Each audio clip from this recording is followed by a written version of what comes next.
Yeah, I think one of the learning experiences from this conference is that the refreshments are too good and too far away. And we're losing a lot of time with people. We're probably even losing people over there. But we're now running quite significantly behind schedule. And that actually matters because some of our panelists have to actually leave before the end of the session. So we're going to do some rejuggling as we go along. That also means I'm going to keep this introduction very short. We've come to the fourth and final module of the day. And here we're looking at the governance issues, getting the governance framework right. Because I think it's clear from many of the presentations already that it isn't a matter of just having the technology, getting the available technology there. It's actually having the governance framework that will help us to make the right kinds of decisions. There's a cluster of issues around that we've described in the annotated program. Well, we're very lucky to have as a keynote speaker on this topic David Baldock, who's the Executive Director of the IEEP, Institute for European Environmental Policy. And David is some kind of a guru on environmental policy, at least for me anyway. I've got great respect for him. And when I just started my job, we had a Green 10 retreat where he came along and shared his wisdom, and I'm sure he's going to do that now. So, David, would you like to share your thoughts on this topic? Thank you.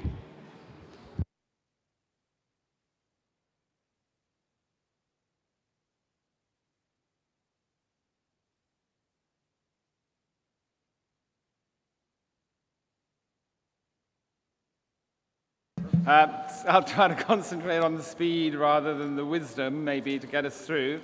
Where does governance belong? Not only at the end of the day, but at the beginning of the day and in the middle of the process and probably in the afterlife too. Governance really, really matters. And that's what I just want to pin down a little bit in 10 minutes. What is governance for sustainability? There's a lot of different ways of going about it. We've adapted one of the Commission's papers, which I think they published in 2001, and tried to translate that into some environmental principles. And given my lack of time, I'm just going to focus initially on the first one, which is the long term. And this is something that the EU can be good at. It's better having the long-term framing than most national governments. It's better than most private institutions. As we heard in the last session, environmental and climate sustainability is really hard to deal with in the short term. Oops, it's going to keep me amused. So how do we have an effective long-term orientation? First of all, some clarity on what the challenges are, and this is something where the EU has made some progress. We have been talking today about climate, biodiversity, resource efficiency, and so forth. Bit of progress.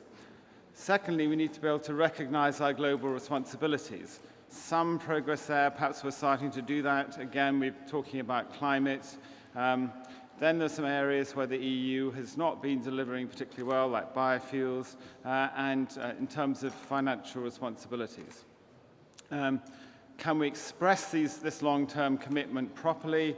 Well, this takes us into targets and roadmaps. These are becoming key to governance. They're going to be key to the whole debate over 2030 on climate, as we heard earlier on. They're key to resource efficiency. What do targets and roadmaps mean in Europe? How much effort do people in civil society put into making a good roadmap? Have you won when you've got a roadmap or a target, or are you then trapped into something which actually doesn't deliver anything, and you've then failed to engage on something very short term, which means a lot? I think that's a rather important discussion, and some of the targets are clearly progressive in taking the EU forward, and some of them aren't, like we're stuck with a 20% very low target for 2020 on mitigation, for example. So we need the consistent direction. Secondly, on global responsibility, again, the EU has committed on paper to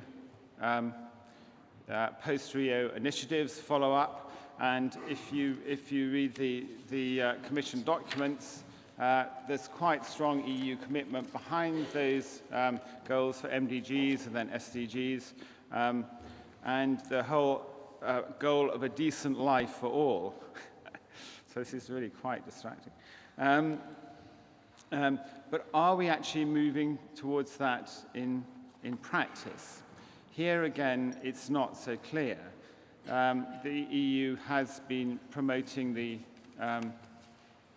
green economy, but this is not established as a clear global priority, and it's not entirely clear what it means in the EU either. And when we look at the delivery of Europe 2020, is this underpinning a green economy? Is that all we mean in Europe by a green economy? Well, it's not what most people in this room would mean. And yet, in the Commission documents, they are saying that the main way of delivering Rio plus 20 will be through the Europe 2020 process, including the semester process, which, as we heard before, not a lot of people have heard about, and actually is quite a top-down process. It's not a very bottom-up one. Then we have the whole issue of funding for sustainability. Has that... Straight around, keep it like... Okay. I don't know if it's going to help. Did help a bit. Thank you. Where the EU has talked well, but hasn't necessarily put funding on the table. Same really could be said for greater global justice, although if we are serious about sustainable consumption and production and some of the things the Commissioner was talking about this morning, again, there's progress. Maintaining European leadership is another key issue here, and I think there's been signs of some falling away since Copenhagen, some loss of confidence, and I think that was particularly clear in the dispute over aviation emissions, where the EU seems to have backed down rather early in a process where it had an opportunity for global leadership.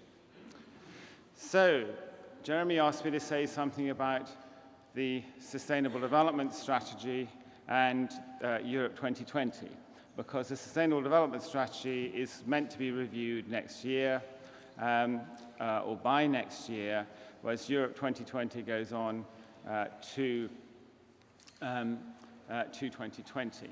And so there's a dilemma here, I think, for governance, and again for this community in civil society, how much effort should be spent. Many people would be inclined, I think, to try to make a new sustainable development strategy that really worked. It fits our agenda much better in many ways. It's global, unlike Europe 2020. It's potentially long-term. It's more adaptable. It includes provisions for consultation in theory, which Europe 2020 is a totally top-down process. It's got many of the attributes which we're looking for, and yet it's quite hard to say whether it has any practical day-to-day leverage. I'm not aware of it being referred to very often on the table. You don't hear Commission officials worrying that what their proposal is not going to be compatible with the SDS. So we could end up with something which actually looks good but doesn't actually deliver anything. So I think we have quite a dilemma there.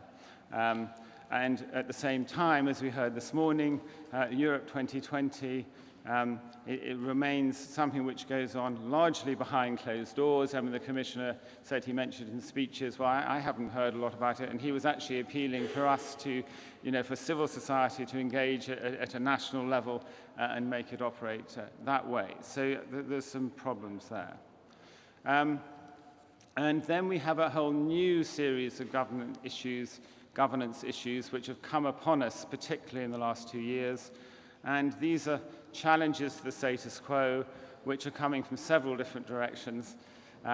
Some of them are coming from governments pushing back against subsidiarity, using the subsidiarity arguments. The Netherlands and the UK are both very active on this front at the moment, trying to say, well, we don't need to make decisions at a European level.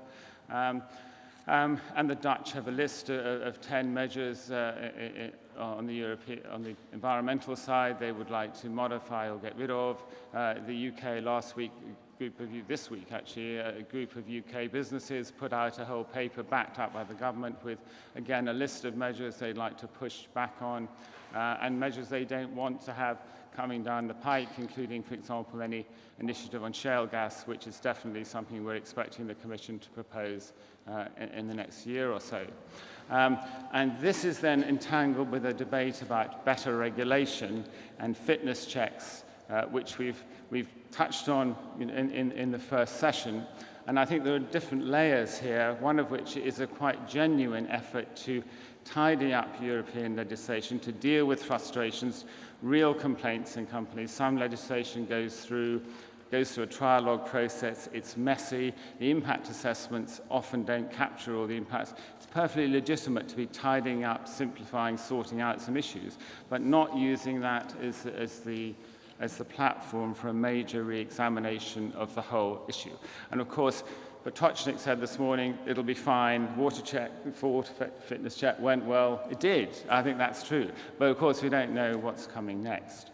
And this is, again, very much tied up with the issue of more Europe or less.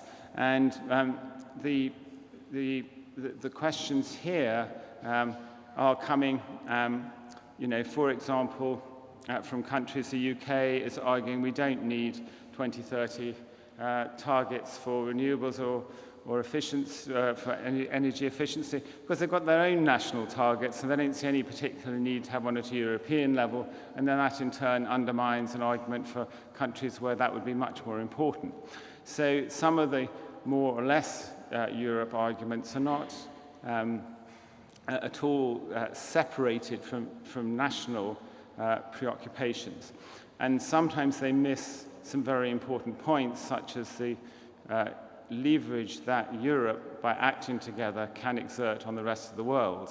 And this tends to be forgotten in a lot of these debates when we're talking about, okay, well, would it be better to do some things, put it at a national or to European level? If there is no coherent view, that's still needed. And of course, that's relevant, again, to issues of trade, which are going to come onto our agenda with the US-EU trade negotiations. If there isn't a clear European view, that's a very much weaker position to be in vis-à-vis any negotiations with the US. At the same time, we have to look downstream at implementation levels inside the EU. We have improved the acquis. We've put new measures in place, but we have not succeeded generally in adequate level of implementation. And at one level, you can say, okay, we can tidy up the legislation, but also we need to actually, first of all, make enforcement, monitoring, and practical implementation on the ground work. And the Commission is in the process of coming up with relatively modest proposals just to start to make that happen. They're flagged up in the 7th Environmental Action Programme, and the initial reactions I've seen from member states has been pretty negative to that. In theory, they want implementation, but they don't necessarily support it in practice.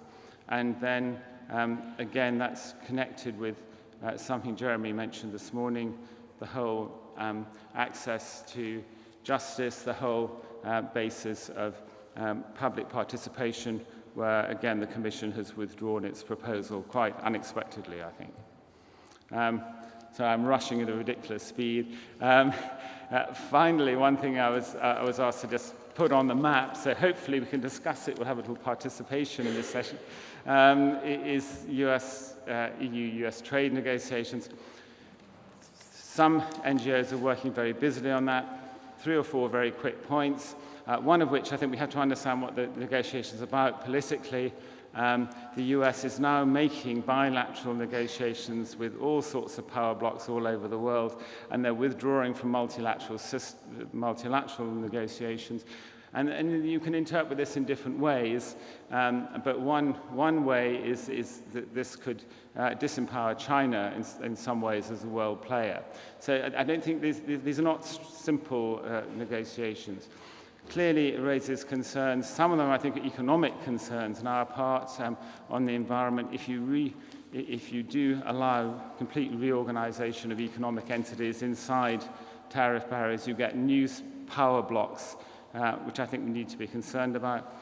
Several NGOs have raised issues about regulatory impacts. Could this be used as a basis for pushing back regulation? Clearly it could. I think it doesn't always. I mean, to be fair, the EU is a free trade area where environmental standards have gone up relative to most member states over the history of the EU. It's not axiomatic that standards come down, they can go up. But in this case, I think we have good reason to worry, particularly in some areas like chemicals, where there could be particular pressures. And on top of that, there's lack of transparency. The transparency is greater on the US side than it is here. Stuff gets leaked back to us from US sources. That's not very good. And there's a slightly concerning whole initiative with dispute mechanisms, this is a standard US preference in bilateral trade negotiations, where corporations are empowered in principle to challenge laws they don't like. That's quite alien to EU governance, and I can't see that being acceptable in Europe, personally. So, just to tie that up very briefly, we've got some opportunities there. Europe should not be retreating from its global role, where it's an absolutely pivotal player still, and where we've got the political will, we've still got big opportunities to contribute. But there's some major challenges back home right here, and including some day-to-day pressure of a kind that I haven't experienced for many years in my lifetime, including this outrageous pressure on by Germany at the beginning of this week to, right at the end of the process of agreeing CO2 standards, to blatantly pursue national corporate interests. And it's interesting to reflect that BMW sold more cars in Europe last month than Fiat did, and yet we're still being pushed along by German car companies. So we have some here and now governance problems we need to pay attention to, as well as a big picture. And I'm sorry it's such a rush. Thank you very much, David. And sorry to rush you, but our next speaker, our first panelist, is actually got a very serious deadline now, so I don't know how long you'll be able to speak, Denise, but Denise Auclair is the senior policy advisor or a senior policy advisor with CIDSE. And so, Denise, as long as you can stay, it would be nice, but I understand you have to go in a few minutes, so please share your thoughts anyway. Okay, thanks a lot to Jeremy, and thank you for inviting me to speak here. I'm working for a network of Catholic development agencies with members in Europe and in North America. We're based in Brussels. And since I don't get so many opportunities to speak to such an illustrious environmental audience, I want to first, just to set the frame, to tell you a little bit about discussions we are having, where I see a kind of converging agenda between the environmental agenda and the global justice agenda. And for that, I think it's important for me to be here at this conference, and for me to tell you that starting back with the financial and economic crisis in 2008, this was a starting point for us, development organizations, for a kind of profound rethinking of what we are working for. And in fact, we are moving away from working on development in the South towards rethinking more on global economic and societal models, the relationship with the environment, and a search for more just and sustainable models. So we have looked at the situation of the GDP growth economic model based on increasing resource extraction and the kind of destructive effects that is having both on the environment and also in terms of human rights and inequality, and where in terms of this development side, where, for example, we see that in Brazil there is, yes, increasing economic growth, but this is, and the argument is that with increasing growth that is very much based on a resource extraction model. This will bring revenues that can then be redistributed and allow to lift people out of poverty. And this is happening, but at the same time, the colleagues that we are working with are saying, look, this is actually, we cannot tolerate a model that is, yes, lifting some people out of poverty, but in fact, there are still increasing inequalities and a destructive environmental effect on many communities, indigenous peoples, etc. So I think we are learning from the environmental community and looking at in the environmental footprint that tells us that our lifestyle, the Western lifestyle, cannot be a model also for developing countries. And so we are looking for alternatives, and we are also looking and quite encouraged that there are increasing discussions about also in terms of way of life, of people that want to move away from a material and a resource-based conception of being, and thinking more about the other things that matter in our lives in terms of community, social fabric, time, civic engagement, etc. So in this respect, we as development organizations are increasingly working on, for example, consumption and looking at the issue of consumption, and particularly interested in discussions around not only resource efficiency, but also in sufficiency, in having enough and redefining our sense more in being instead of having. So what does this mean for governance, or how are we looking at governance?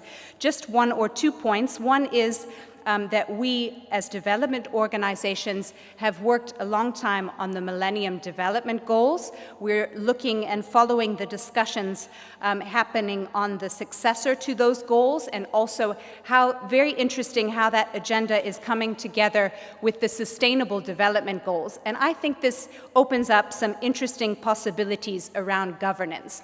And that is that the discussions that have happened in New York in September are moving towards an understanding of having a set of universal goals that would be applicable both to North and to South, in possibly, of course, in different ways, but where this would be an important acknowledgement that actually we have a shared responsibility, we have an interdependence, and there are things that matter that we need to be doing where we both have responsibilities. So I think that this will be a very interesting discussion to try to bring in this sense of what is it that we need to do to move towards more sustainable economic and societal models. And at the same time, we recognize that these goals may have significant limitations depending on how they would be implemented. In other words, in terms of the accountability mechanisms that will be put into place. And for that, I come to the question of participation, and I want to pick up on the last point that was mentioned by David about the decision-making, and where we see that why is it that there are so many difficulties in taking into account the aspects of sustainability and equity in our decision-making processes. And we see that there are real issues that are fundamental to our democracies in terms of how interests are able to weigh in, and how powerful economic interests are able to weigh in much more than the interest of marginalized groups or in the interests in environmental interests. So this is something that will be important for us. The final thing I want to say is that we are also looking in terms of governance, not only at the policy, official policy making, but also at what change is coming up from the ground. And I think there we see that there's very interesting developments in terms of emergence of alternative models that are community-based, for example, and models that are based more on a kind of management that is based on the commons, so a kind of collective or community management of resources, management of economic and social relations happening at local level. I think it's also the case in terms of energy production, more decentralized and community-based energy production. And that this, we think, is going to be also driving change in the future, so that more sustainable models are going to be coming up from the ground. People are already, and communities are already creating change on the ground that will need to be taken into account, but that there are also global rules that don't allow those alternatives to emerge. And we could talk about trade policy, we could talk about, for example, centralized control of seeds, and when it relates to biodiversity and food security. So there's work to be done at a global level, but we think that there is definitely some interesting dynamics happening at the local level, and particularly this idea of the commons that moves away from a kind of privatized or individual economic understanding towards a more collective management of resources and relations. So I end there, and just to leave you that we, I think, are going to be working increasingly towards bringing about a profound transformation, and we hope to be working with you as well. Thank you.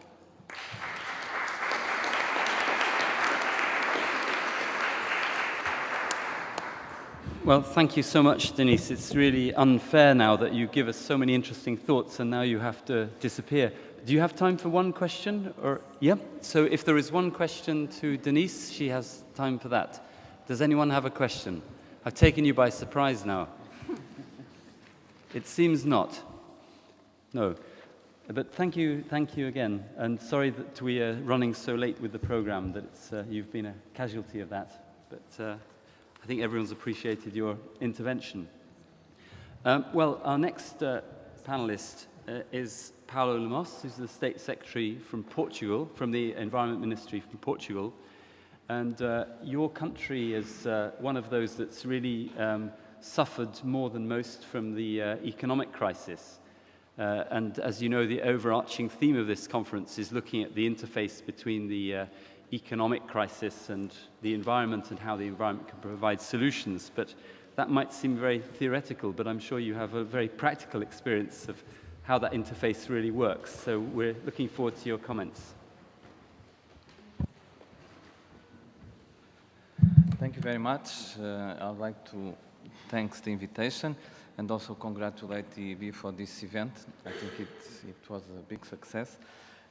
So, as Jeremy said, I'll focus on our experience as a small, peripheral, and now in a big economical crisis country.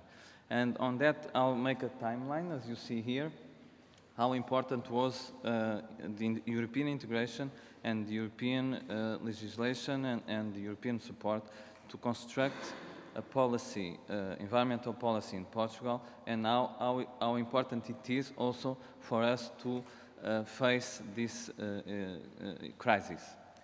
As you could see, Portugal entered in the European Union, at that time European Community, in 1986, and the baseline that you can see in some random indicators that I'm showing you showed that effectively there was no environmental policy in Portugal in 1986. So the first shock, or the first intervention in terms of European integration in Portugal in the field of environment was to implement legislation on all fields. It doesn't mean that we didn't have legislation. We had legislation on water from the beginning of the century, the 20th century, but it was not effective. It was the fines for the polluters were very small, and the implementation was very, very low. So as you could see, for instance, in terms of sewage treatment, we had only 31% of households that were being treated. The factories were much less. There were rivers especially related with the textile industry that we could see which would be the color of the next season by the color of the rivers, because they just drop it, the pollution on the rivers without any treatment. We had 341 dumpsters, meaning that were places where our waste policy was to put the garbage in a container and send it far away to some wood or some hole and just dump the garbage there. So no real waste facility treatments. The production of renewable energy was mostly based on dams. And, well, in terms of greenhouse gases, we had some emissions. And when the Blue Flag initiative began in 1987, we had only 30 beaches that were considered in conditions to receive the Blue Flag. So we had the implementation phase of the legislation that was important, and let's say the environmental administration had the support of the EC legislation, so we could implement it. Otherwise, there will be, and there were resistance, especially from industry, but also from other ministries. We had to implement it, but at the same time, we had to put in the ground effective policy instruments that could take us to levels of service in terms of environment that could, for one instance, to achieve the goals in terms of the European Union and also to give a level of service of quality to our citizens. So we had, and you could see below, different community support frameworks, funds, so the funds, that were applied in making the upgrades to more decent levels in terms of environmental policy. And as you could see, we eliminated all the dumpsters. Now we have systems that treat properly all the waste. Our Blue Flag beaches passed from 30 to 277, and for a country that relies a lot on tourism, this is very important. And in terms of water quality, population from 50% to 98%, and sewage treatment 31% to 78%, which is not as good as we would like, but it was a big progress. So, meaning that with the European legislation and with the European funds, we managed to reach levels of service in terms of environment very effective and on the European average. With all that, we arrived to this current situation. And in the current situation, as you all know, the first to blame, especially from industry, is the environment. We are like this because we have too much regulation, too much environmental regulation, and this is harming our industry. We are not competitive because there is too much environmental legislation. So it was also a big challenge for us to fight this tendency. But if there was no environmental directives that we should comply, probably our legislation would be now much more permissive than it is, because there was a huge pressure to alleviate, and I lost count of the number of times I said to my colleagues and to business people that we cannot do that because there is EC legislation. And meaning that having a communitary European Union framework on the environment is very important for us because it's a way of resisting to this pressure for lowering the environmental standards. This does not mean that we are sitting in the trenches and not doing anything, because we believe that we have 17% of unemployment. We had last year a drop of the GDP of 4%. So we believe also that us, as environmental administration, have to do something also to help our economy. And this led to some interesting dialogue within ourselves and with our partners from industry, energy, and other departments, in the sense to see how we could, without lowering the environmental standards, be more efficient and have a more efficient reply to the economical agents that wanted to invest in our country. And we managed to negotiate, for instance, a new regulation on environment, on industrial licensing, to reformulate the environmental impact assessment in order that it was, now the legislation is much more easy to follow, but the environmental standards are still there. And also inside of us, we had to see all the process, all the demands that we do to the people that want to invest, and we also realized that some of our legislation had duplications. We had 5 or 6 different definitions of the same thing in different pieces of legislation. We were demanding too much taxes on certain aspects. We demanded for some companies that want to invest, they need 5 or 6 or 7 environmental permits. We realized that for each of the permits, they had to give us the different processes, so they had to duplicate all the information. So we are going to demand that they only present one process, and then internally we decide and we distribute the documentation. So there are ways where we can effectively be better and help our economy. As I don't know if you know, but recently there was a reshuffle in government, and it was created a new ministry. It's now the Ministry of Environment, Land Management, and Economics, and Energy.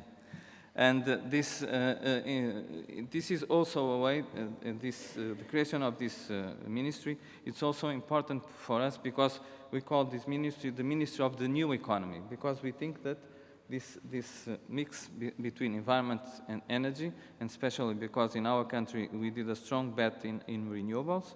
Our target for 2020 is 31% of all the energy being produced by renewables.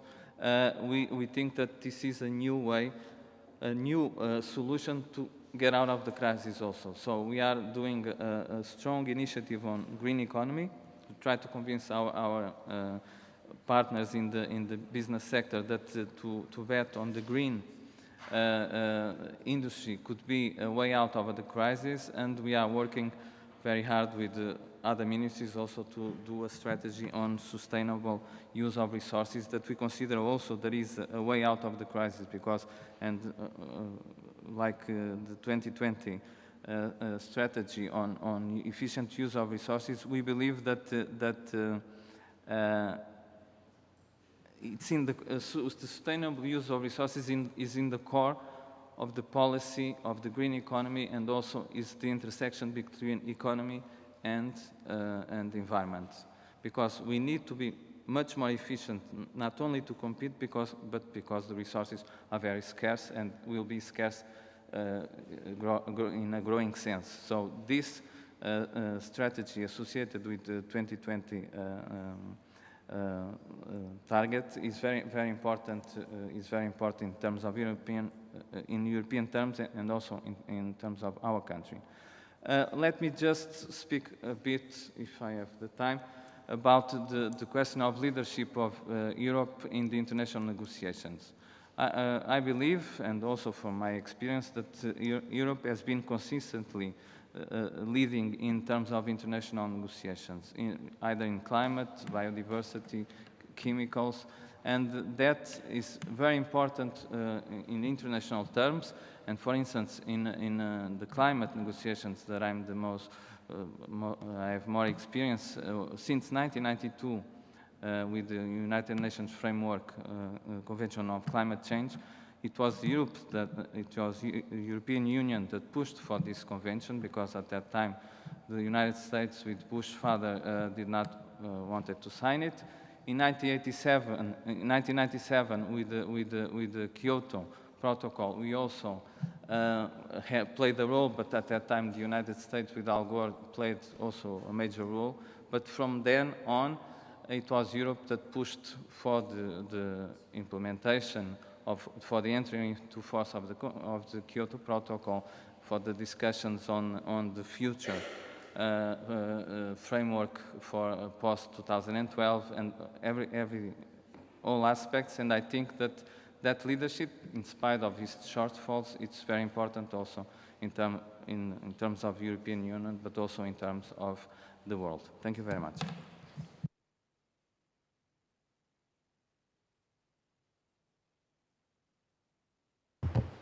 Well, thank you, Paolo. One of the messages that came through loud and clear from your comments was that more Europe has been good, at least for the Portuguese environment. And that's certainly perhaps not a surprise, but it's nice to hear that. Our next speaker is Veronica Nielsen, a confederal secretary with ETUC, the trade unions, very important partners for the EB. We've worked together within the framework of the Spring Alliance. We don't always have the same views about things, but we have many overlaps in our views, and we think that staying closely in contact is very important. Since the austerity moves came in, we've seen the impacts, especially in the social sector, but also in environment as well. So I think we've been sort of fellow travelers in experiencing that. Veronica, over to you. Thank you very much, Jeremy, both for this introduction and for the invitation. I'm very pleased to be here. I wanted to focus my intervention on two issues, really, which is two of the questions you have in your paper. The first one is, how can the EU become more democratic?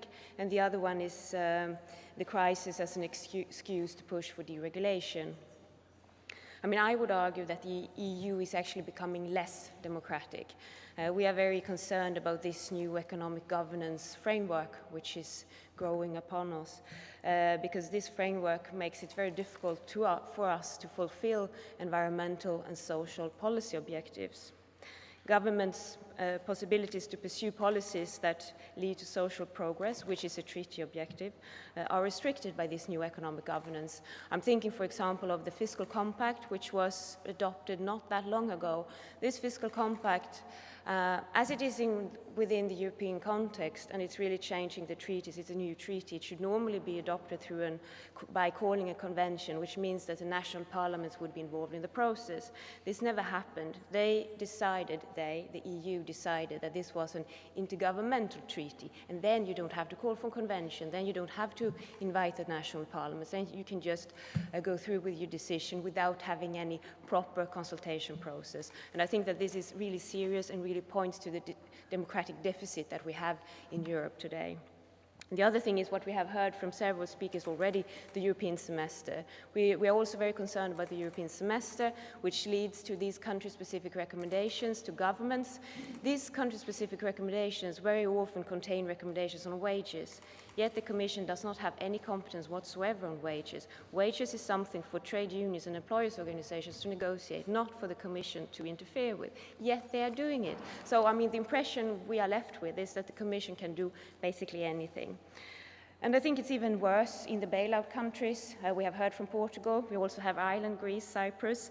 Here, the policies that are being pursued are all about cutting jobs in the public sector, cutting wages, cutting spending on public services, cutting welfare, pensions, everything. And on top of it, we have to, or they have to, liberalize and privatize. That is the solution for Europe.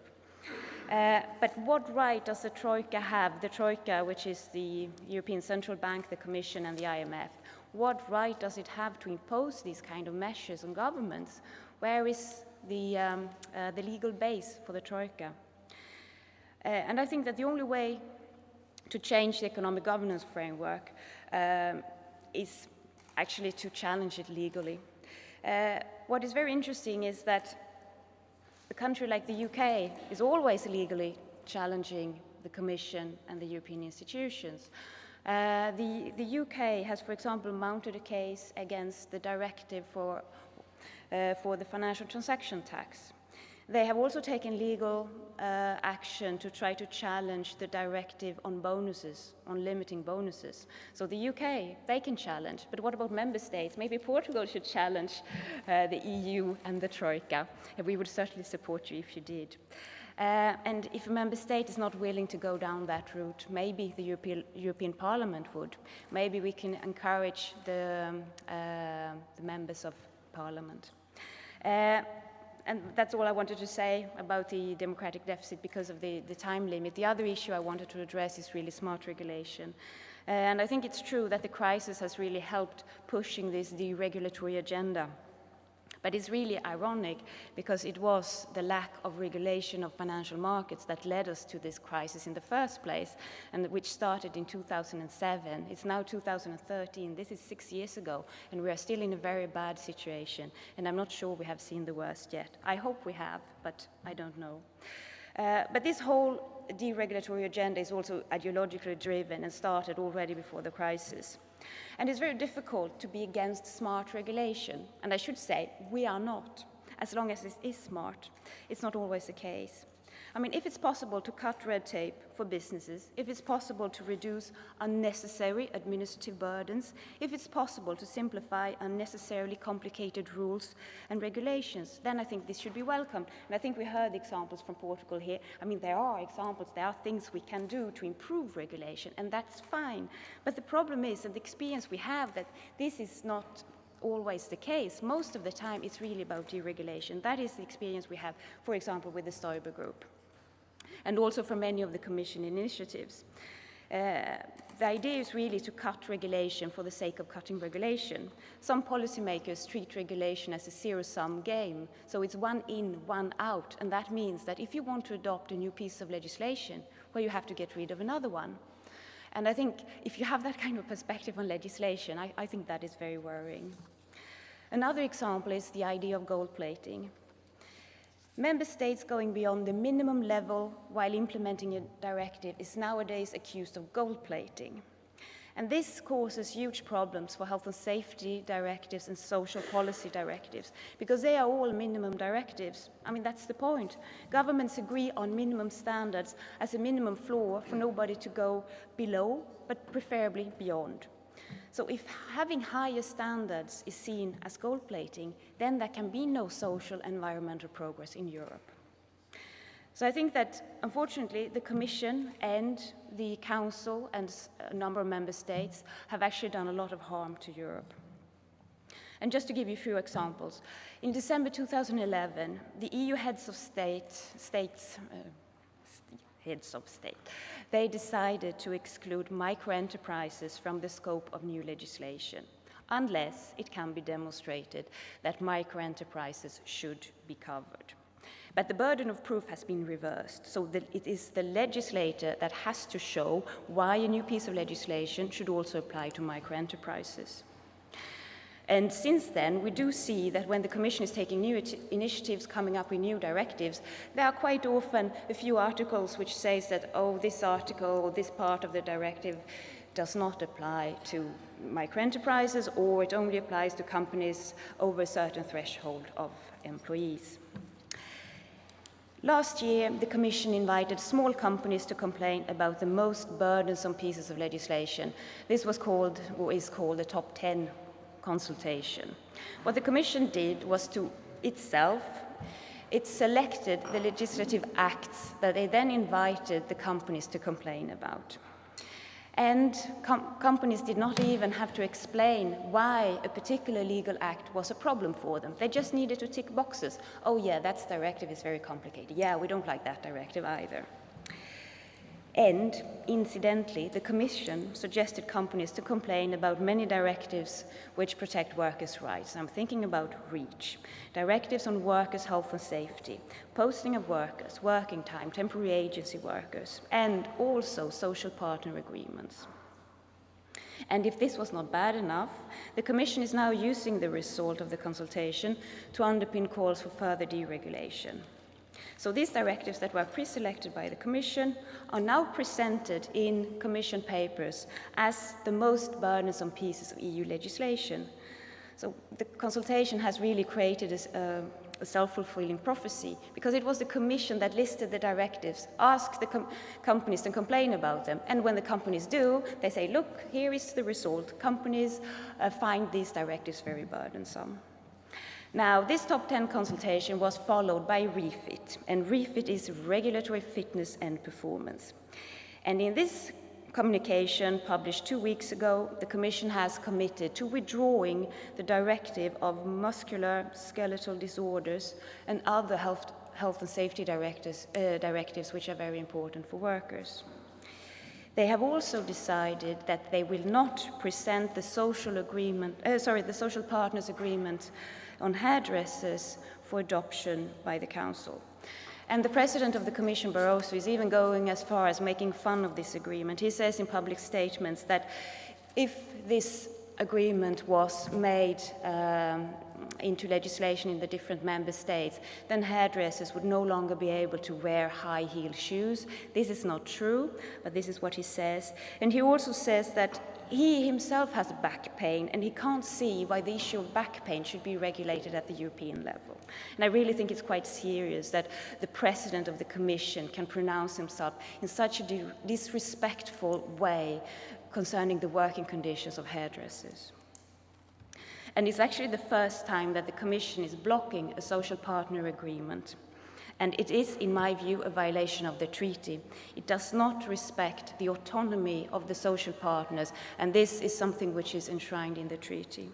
So what are we doing then? Well, we are launching our campaign, which we call Rethink Refit. So we will try to make as much publicity around this as we can. But I think we need to work together, trade unions and NGOs. We have worked very well together, for example, in the Stoiber group, but I think we need to really step up our efforts to make people aware that this smart regulation is a lot about deregulation. Of course, there are positive elements. Of course, it's possible to improve legislation, as we have heard. I'm convinced of it, but you cannot attack legislation which is about protecting workers' rights if it is about undermining the whole purpose of the legislation. That is something that we can never accept. Thank you very much.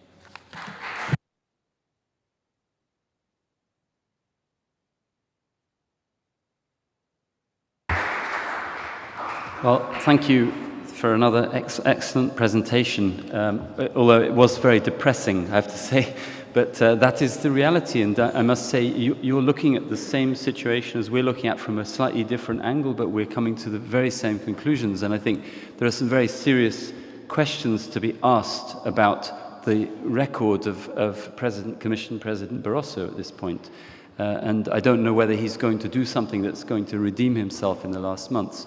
But I think it's certainly something that we should put a bit more under the spotlight in the months ahead, and we should certainly cooperate more on the refit, because this is I think we were a little bit taken by surprise by how bad it was just a couple of weeks ago, and we haven't spoken since then. So certainly some collaboration on that would be good. Well, coming to our last speaker today, I'd like to welcome you, Jürgen Meyer, from the German Forum for NGO Forum for Environment and Development. And Jürgen is going to speak about an issue that has come up several times today, and also it was in one of David's slides, which is the EU-US free trade agreement and the implications of that for all of the things we've been talking about. So, Jürgen.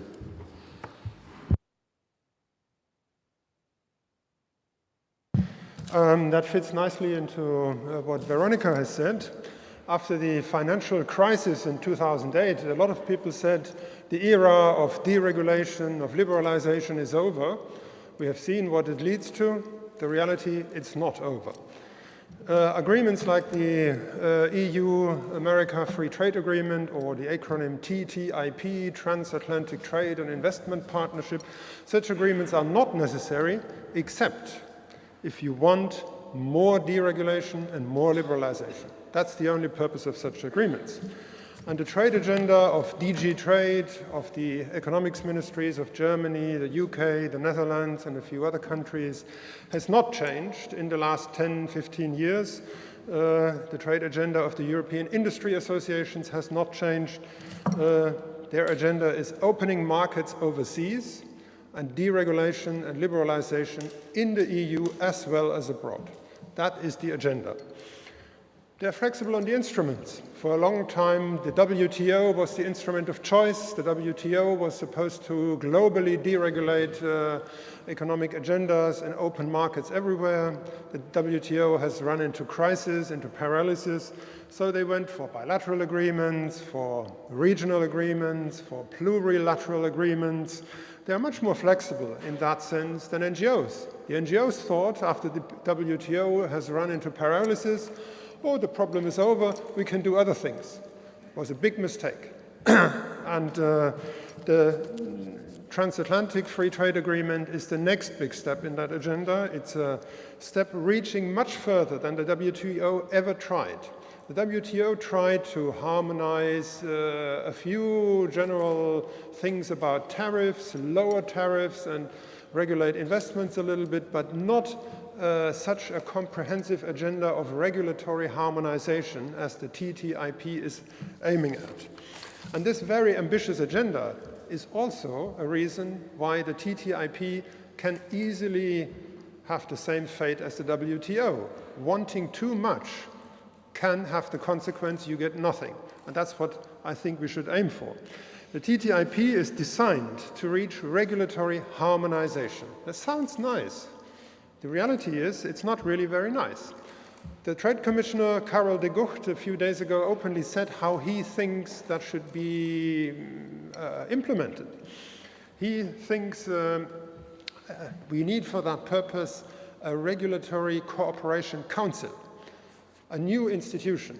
And this institution, of course, would include business representatives, and that council would have the final say over what regulatory harmonization is.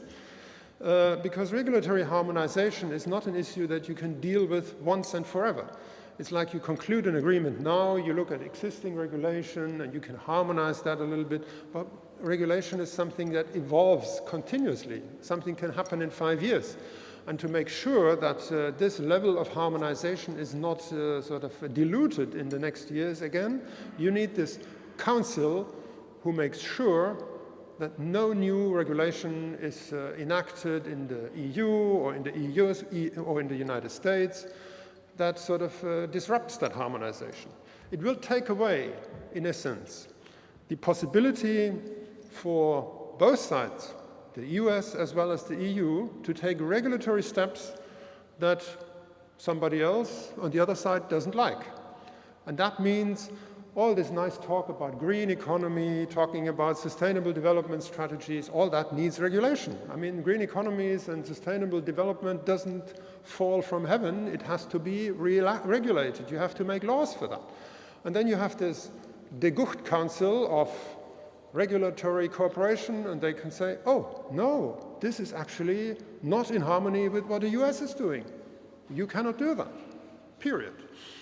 And of course, they are not so stupid to propose abolition of existing regulations that have been in Europe or in the US fought for a long time, like financial markets regulation in the wake of the Wall Street crisis in the US, or things like REACH in the EU. The idea is simply to have an equivalence. What is accepted in the EU will be accepted automatically in the US and vice versa. So if you have a new chemical and you want to bring that to the market, you can choose whether you do that in the US or in the EU. And if it's easier in the US to get a permission for a new chemical, you do it in the US, and that will automatically be valid for the EU.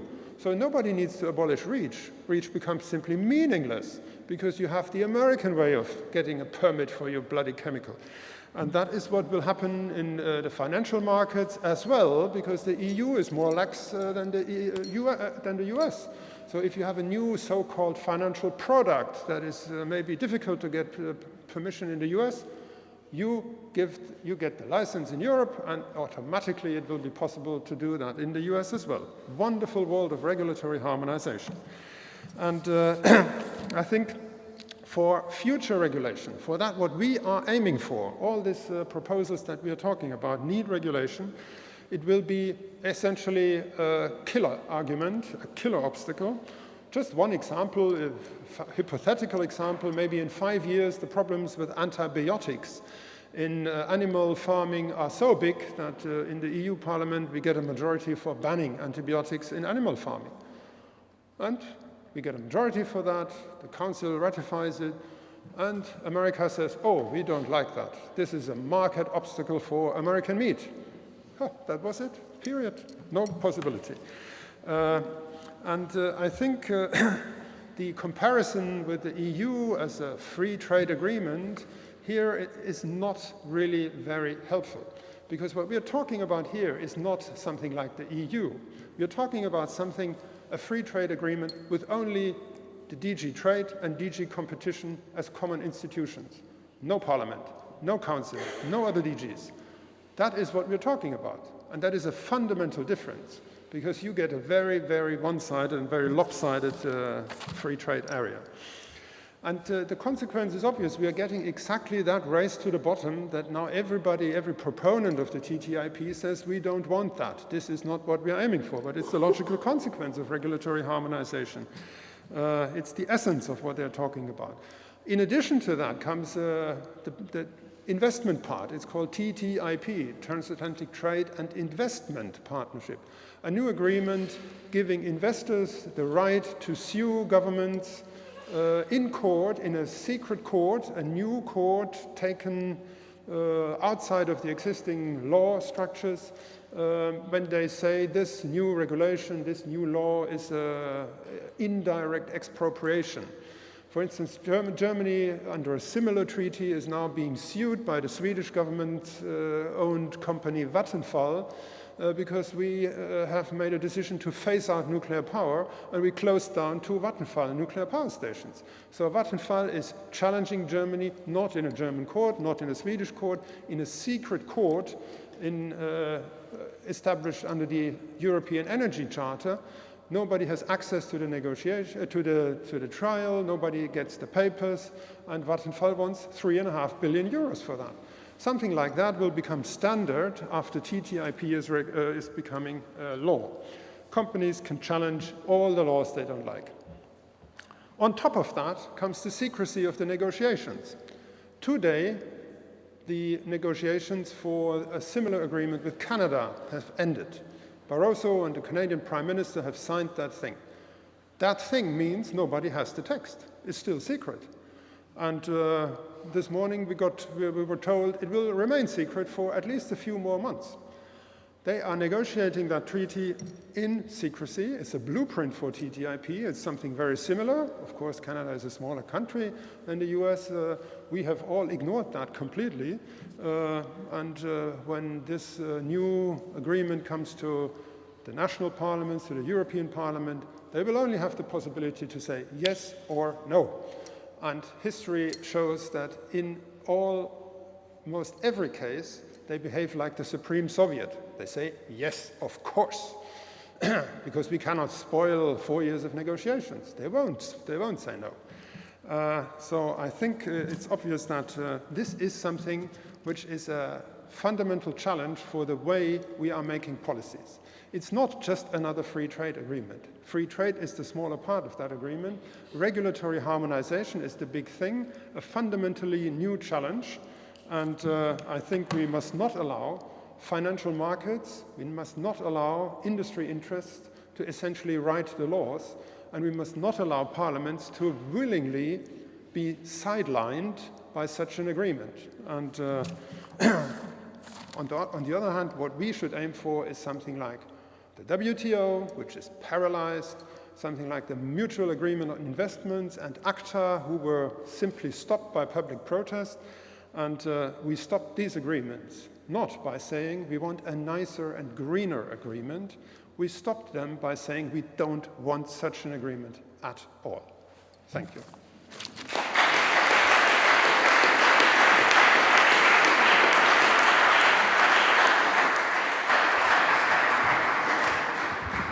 Well, thank you very much, Jürgen. I think when I said that Veronica's contribution was a little bit depressing, you kind of took that as a sort of challenge. Maybe it's just as well you are the last speaker before we all get too depressed. But very interesting from both of you, of course, and thank you very much. And you sort of answered one of my questions, which is whether do we yet know whether the US-Canada agreement does indeed contain the feared ISDS mechanism, which was in the draft a few months ago. The EU, sorry, I beg your pardon, the EU-Canada agreement that was signed, and I don't know if perhaps that can be the first question. Do we know whether it still stayed in the text or came out? I mean, I don't know the text either, but since both sides wanted such a chapter on investor-state dispute settlement, it's very likely that it will be in that agreement. Okay, I mean, the reason I raised the question is because some of us had a meeting in the Green 10. We had a meeting with De Gucht a few weeks ago where we discussed the whole issue in this question.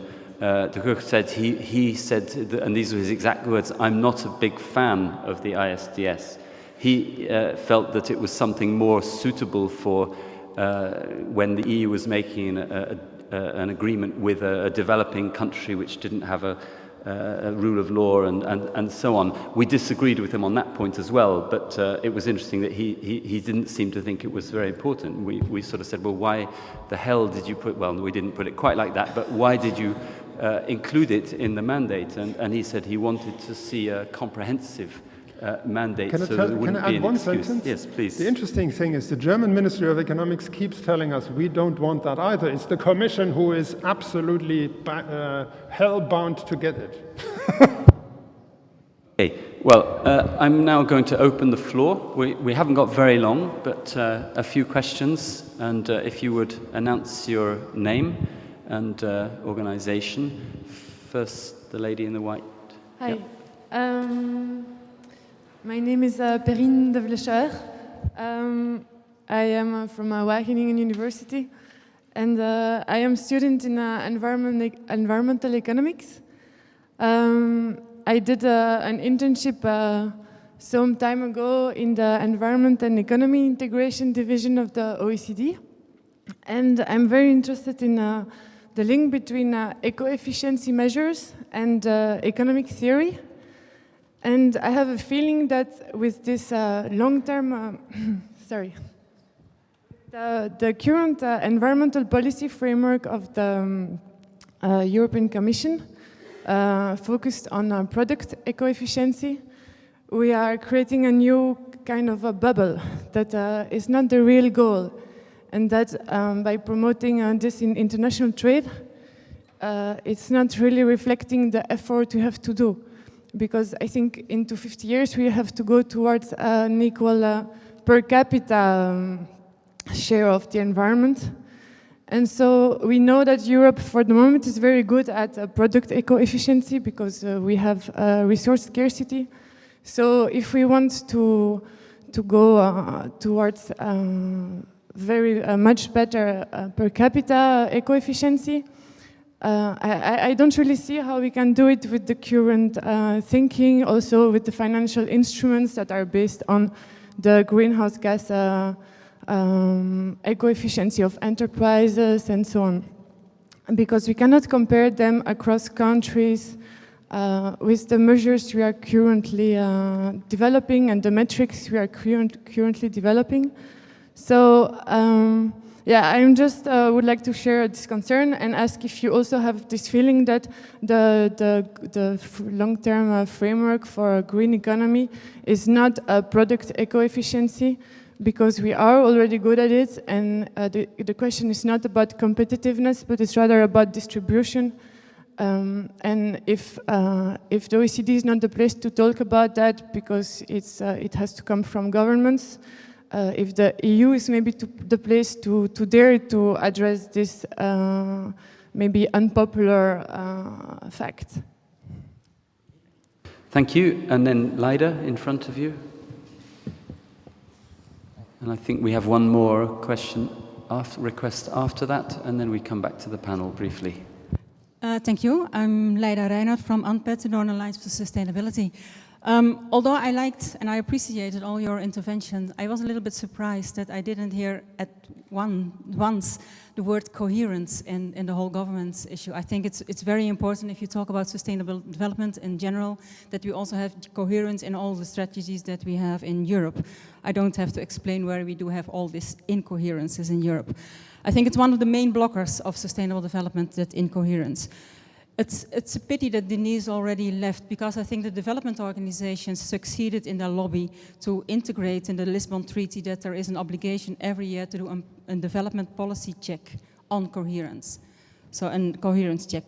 I think it's very important, and maybe that's something we can work in the future to have a kind of same obligation, or even better to broaden that obligation to a sustainable development policy coherence check, so that we can really focus on the right things, and that we have the part of the framework already right. And I think it's also important in light of the SDGs upcoming. Thank you. Thank you, and then Joni. Yes, Jouni Nissinen from the Finnish Association for Nature Conservation. Thank you very much for your presentations. They were kind of scary to me, at least, coming from the Finnish perspective, working in Helsinki. I think we really have a problem with this deregulation agenda, because at least in Finland, many of the proponents of the deregulation are actually using some of the older, more ridiculous EU legislation, like a famous directive on the shape of cucumbers, which I guess is not even valid anymore. But they are using examples like this to create an atmosphere where people think that it's good that some of the EU regulation is torn down, and so I think it's maybe the environmental movement and some other movements that are trying to create a better world are the only ones who actually think that more regulation is still good, and so maybe the panelists have some idea how we can win acceptance to more regulation again, because we don't really know how that could be done in Finland. Okay. Just briefly, before handing to the panel, I just want to briefly agree with what Leida Reinaut said, and to say that there was actually some very strong and encouraging language in the European Council declaration from October 2012, picking up on the Rio outcomes and saying not only that SDS should be reviewed and Europe 20, but that the Rio outcomes should also, that all other relevant policies should be looked at, which is I think a kind of a gesture towards coherence. But now I hand back to the panel and for some kind of closing comments where you can address the three specific points that are made, but also maybe each other's interventions if you so wish. So I think, well, maybe I start with you, Jürgen, and we come this way. Okay, I think I have two issues. The one issue, coherence. I think it's obvious that TTIP is absolutely incoherent with any sustainable development agenda, any possible sustainable development strategy that is still going to be agreed. But the proponents of liberalization and deregulation never cared about that. They sign coherence in the treaty and they don't care about it tomorrow. And that is, I think, the same case in many member states at home. So this is a fact that we have to live with, and this is, you can solve that problem only politically by marginalizing the forces pushing for this deregulation and liberalization. It's the other way around, not by having them to get them to sign coherence. They will sign it and they won't care. The deregulation agenda, your question, I think what is interesting is also that in the negotiations, the EU is pushing for more deregulation in the United States than the other way around. I mean, from the environmental community usually focuses on, things like hormone meat and GMOs and things like that. That is, of course, a clear, obvious US interest. But what the EU wants to get rid of in the US is far more comprehensive. The US has many local content requirements. The US has many caps on investment level in strategic industries in the US, and the EU wants to get rid of all that. It's a massive deregulation agenda where the EU really threatens the US. The EU is more offensive here than the US, and this is something that in our discussion normally is overlooked. We always like to see us as victims of US aggression. In that sense here, this is not the case. And rather than looking at cucumbers and things like that, is something where the EU really has a right to ask the US to force all their member states to abolish local content requirements. I mean, the US has even in the first round of negotiations asked the EU Commission delegation whether the EU expects the United States to change its constitution for TTIP.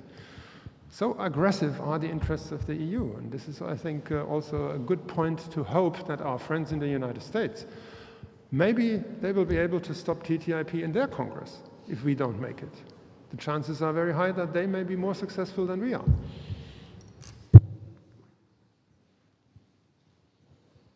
Thank you. Well, on cohesion, I just want to say I agree. I think it's a very important point. I think perhaps why it was missed by us is also the amount of time we had. We had so little time, and we all wanted to focus on different aspects, so it was kind of forgotten or fallen off the agenda. The other issue on deregulation, the shape of cucumbers, yes, that is a debate in Sweden as well, and not only cucumbers, but bananas and strawberries as well.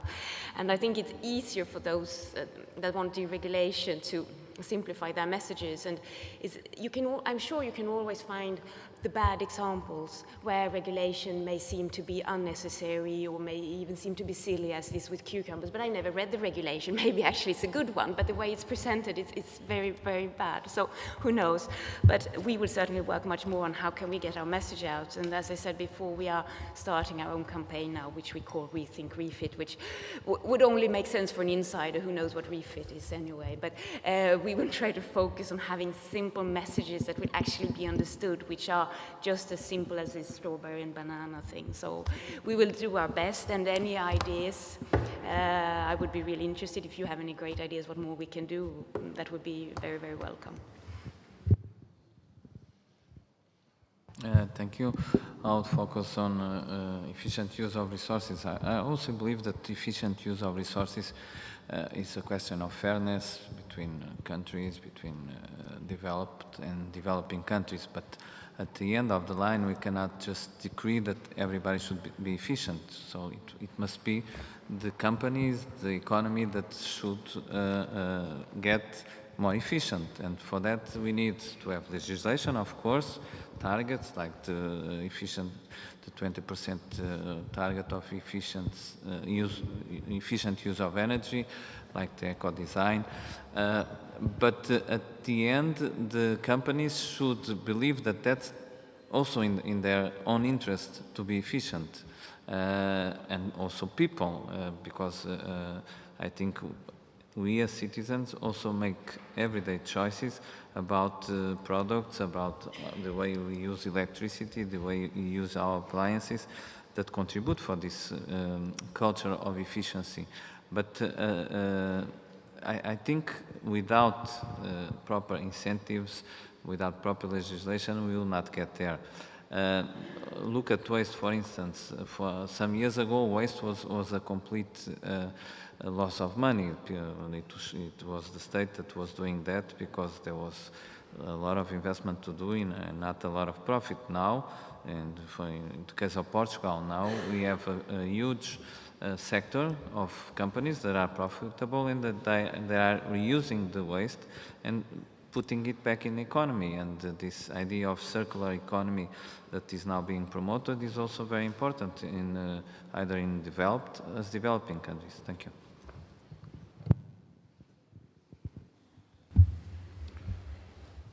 Yes, you're right. Coherence is important. It was buried in one of my slides. I didn't mention it.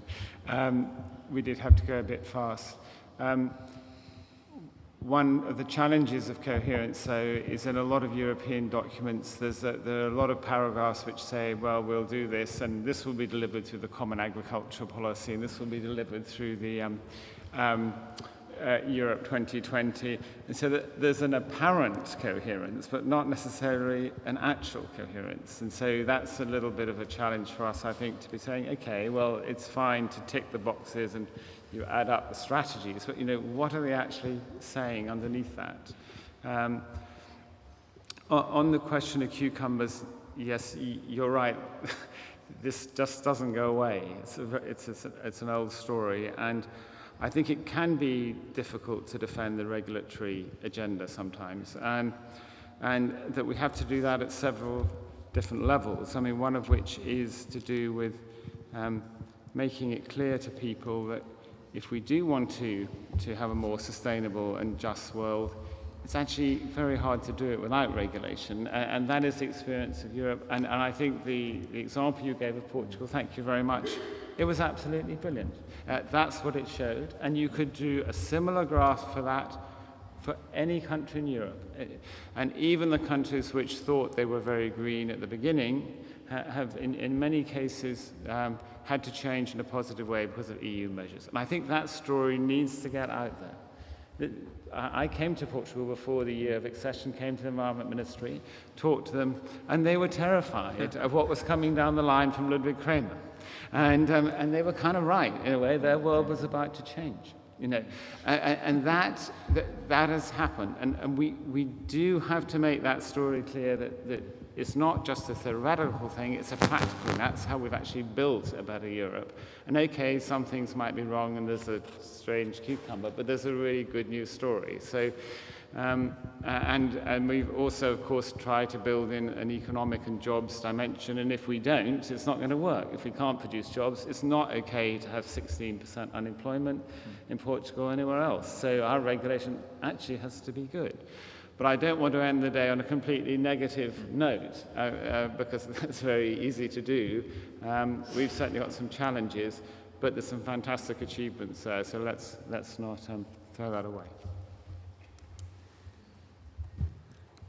Thank you. And that brings to an end this module, and in about 5 minutes or so I want to close the conference. But first I'd like to give warm expressions of appreciation to our keynote speaker and panelists now. So if you'd like to join me in that.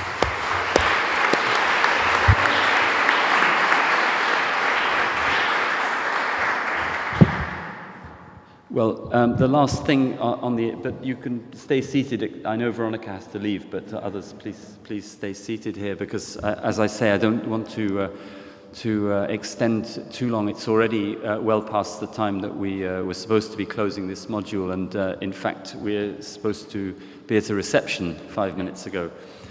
You saw the nice graphic on the front of the list of participants, and it's supposed to sort of look like kind of light at the end of the tunnel or something. There's some kind of this idyllic garden, which is where sustainable development is, but you have to go through this quite dark tunnel before you actually get there.